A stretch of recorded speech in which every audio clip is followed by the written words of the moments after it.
Ok. Monsieur Sidibé, nous sommes là pour la restitution de la résidence. Est-ce que vous pouvez nous dire qu'est-ce qui a déjà été fait de manière concrète sur le terrain et qu'est-ce qu'il reste à faire?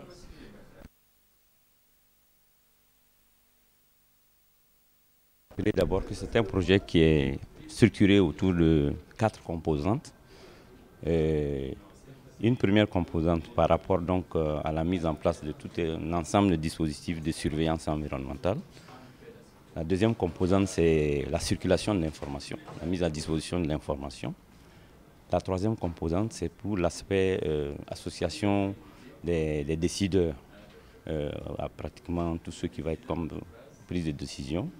Et la quatrième maintenant, c'est tout ce qui est l'aspect sensibilisation villageoise et aux besoins même des populations riveraines par rapport au site où nous avons de l'observation. Alors, ce qui a été fait pour ce qui est du Burkina, selon ces différentes composantes, pour la première composante qui est donc le renforcement du dispositif d'observation, nous avons normalement 2 observatoires de façon officielle. Donc, il s'est agi dans le cadre de ce projet de renforcer ce dispositif d'observatoire. Donc, de 2, nous passons à 3. Et ces différents observatoires ont été équipés en stations météorologiques automatiques qui permettent donc de prendre les données par rapport à ces sites-là d'observation qui pourront être par la suite valorisés au niveau de la météo. Ensuite, en termes de diffusion, alors il se trouve que déjà au niveau du Burkina, nous avions tout un dispositif de mise à disposition, de partage d'informations qui est au point depuis 1993. Alors le projet a travaillé à renforcer ce dispositif, non seulement en formant encore donc du matériel, mettre à notre disposition vraiment des outils très performants de production d'informations. Et également, ils nous ont permis, au niveau du parc informatique, de renforcer ce qu'il y avait, surtout pour faire le traitement et la production des bases de données à référence spatiale. Alors pour ce qui est disons, l'aspect prise de décision, l'association des décideurs, là ce sont des études qui ont pu être réalisées. Ils nous ont aidés donc à mener ces études-là et qui ont pu être validées dans des ateliers. Et le dernier atelier a eu lieu en juin passé. Alors maintenant pour ce qui est des animations villageoises, cela s'est passé, ils ont appuyé beaucoup en tout cas l'école de Bala, qui est la localité qui est à proximité de la mare aux Hippos, qui est cette réserve mondiale là, et qui est quand même une fierté au niveau national. Donc, en termes de sensibilisation, le projet a travaillé beaucoup à associer les plus jeunes, qui sont ceux-là qui vont, en tout cas on peut dire, assurer la relève et même le maintien et la survie de la mare par la suite. Et donc, il y a des travaux de sensibilisation qui ont été faits à partir de supports spéciaux qu'ils ont conçus. Vous avez dû voir certains des supports dans la salle, que ce soit des cartes. Il y a eu même des fresques qui ont pu être réalisées, dessinées par les enfants eux-mêmes, et également des animations en interrogatoire, etc., etc.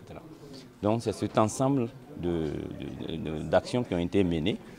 Et maintenant, en termes de perspective, pour ce qui est de ce projet, un des aspects importants, c'est d'aider à avoir de l'information à référence spatiale. Parce que la surveillance environnementale part avant tout de connaître, disons, l'état d'occupation des terres. Alors, il y a une base de données qui va nous aider à réaliser, à partir des images les plus récentes, Landsat 8, qui ont pu être mises à la disposition par le projet de l'OSS. Et on va travailler à peaufiner cette base. Il y aura des travaux terrain qui vont être faits ensuite pour la validation de ce qui a pu être interprété dans le bureau et ainsi de suite. Il y aura également, ils vont travailler à ce qu'il y ait quelque chose de beaucoup plus concret au niveau des populations en termes disons, de lutte contre ces effets des changements climatiques. Donc par la réalisation par exemple de forages qui vont les aider pour l'aspect difficulté d'approvisionnement en eau. Il y a également l'aspect, disons, comment on appelle ça, c'est les plaques solaires qui vont être fournies au niveau des écoles pour qu'ils puissent avoir un peu donc, de luminosité pour pouvoir assurer. Donc on va essayer dans les perspectives à venir d'être beaucoup plus proche des besoins concrets que les populations là, demandent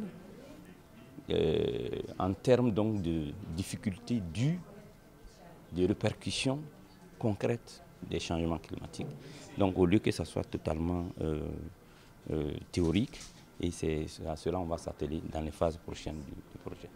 Voilà ce que je peux en tout cas dire, en résumé, par rapport à ce qu'on a pu réaliser et ce qui reste à faire.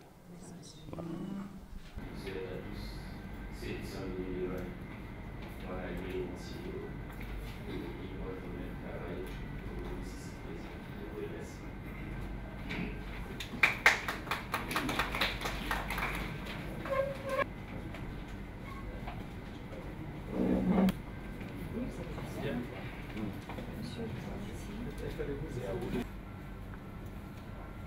Alors, au niveau donc, de l'axe eau, il y a eu 3 projets majeurs qui ont été développés au niveau de l'OSS.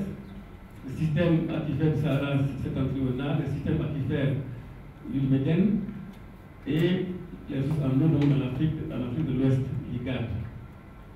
Alors, en termes de résultats, de cet axe eau-là, il y a l'approfondissement des connaissances sur les ressources en eau, c'est la surveillance environnementale, par rapport à la compréhension des changements climatiques, l'alerte précoce, la prévention et anticipation.